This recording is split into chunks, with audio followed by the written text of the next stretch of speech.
एक कौम जिस पर अल्लाह की रहमत का साया था, जिन्हें अल्लाह ने भूख से बचाया, खौफ से बचाया और हर मुश्किल में अपनी मदद का एहसास दिलाया।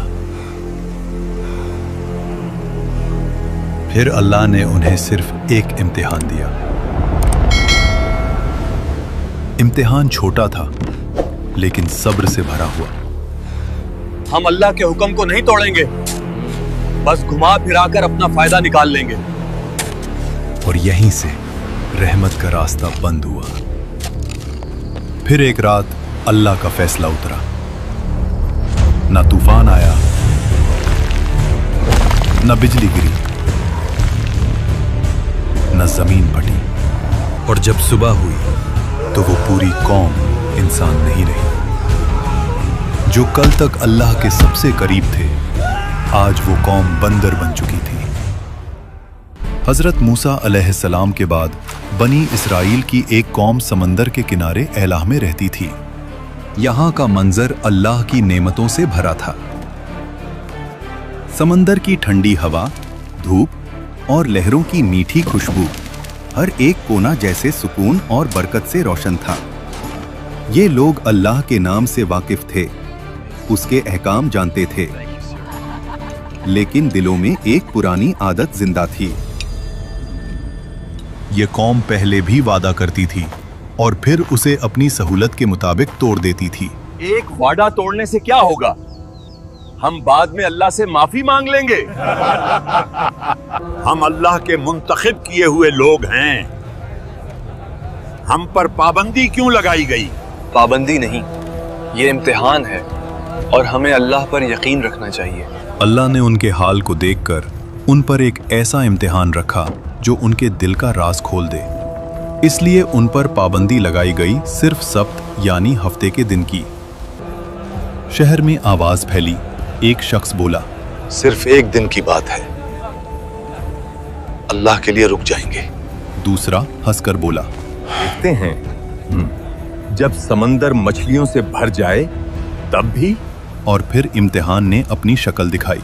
जिस दिन शिकार मना था उसी दिन समंदर मछलियों से उबल गया।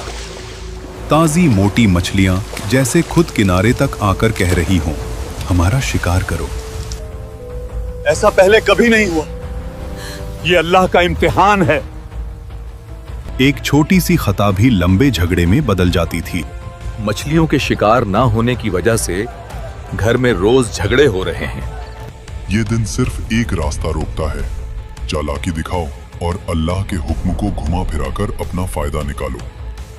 लोग आपस में एक दूसरे की तरफ देखते हैं और उनके चेहरों पर एक ऐसी मुस्कुराहट उभर आती है। हमें कुछ ऐसा करना होगा कि हफ्ते के दिन मछलियां किसी जाल में फंस जाएं और हमें कुछ ना करना पड़े। दूसरा शख्स फौरन बोला, बस नालियां निकाल देंगे, मछलियां खुद जाल में फंस जाएंगी और फिर इतवार को निकाल देंगे। अल्लाह भी खुश हो जाए और हम भी।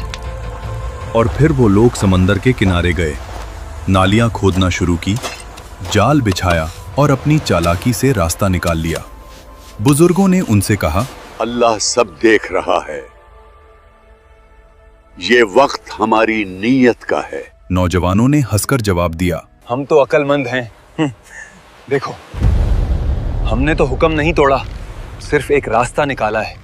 गुनहगार लोग मछलियों का बोझ उठाकर घूम रहे थे। उनकी चालाकी भरी मुस्कुराहट उनके चेहरों पर दिख रही थी। एक बुजुर्ग ने जोर से चीख कर कहा, रुको, ये सब गुनाह है। अल्लाह के हुक्म को तोड़ना तुम्हारे लिए बर्बादी की वजह बनेगा। उन्होंने हंस के जवाब दिया, हम तो सिर्फ अपनी अकल से काम ले रहे हैं। हफ्ते के दिन तो शिकार किया ही नहीं। बाजार के कुछ लोग कहते, इनके चेहरे देखो, लगता है ये समझते हैं कि अल्लाह को धोखा दे रहे हैं, मगर हकीकत ये है अल्लाह सब देख रहा है। ये गुनाह का सिलसिला खुद उन्हें बर्बाद कर देगा। मछली मिले या ना मिले, हमारा इंतजाम तो हो जाएगा। हमारी अकल से मछलियां मिलना शुरू हो गई हैं।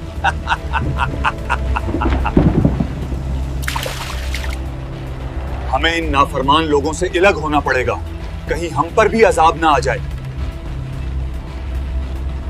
पहला हिस्सा गुनहगार, वो लोग जो चालाकी और हीला साजी में लगे हुए थे और खुद को बहुत अक्लमंद समझते थे। दूसरा हिस्सा नेक लोग, वो जो चीख चीख कर सबको रोक रहे थे और हर किसी को अल्लाह के अजाब का खौफ समझा रहे थे।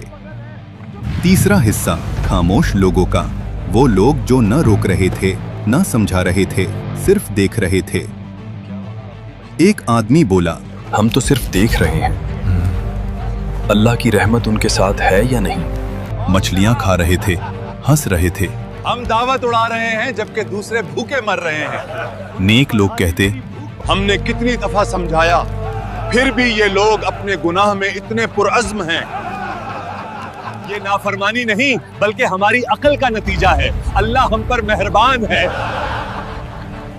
और यही वो रात थी जब तंबी का सिलसिला खत्म हुआ और बर्बादी का वक्त करीब आया।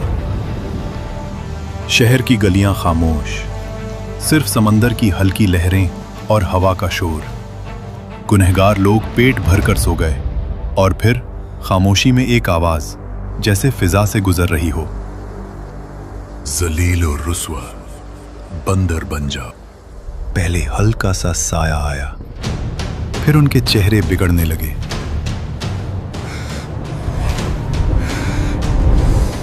उंगलियां लंबी और पंजियों जैसी हो गईं। हाथों और पैरों पर बाल उभरने लगे। सांस की आवाज तेज हो गई। एक आदमी बोलता है, ये क्या हो रहा है? हम इंसान नहीं रहे।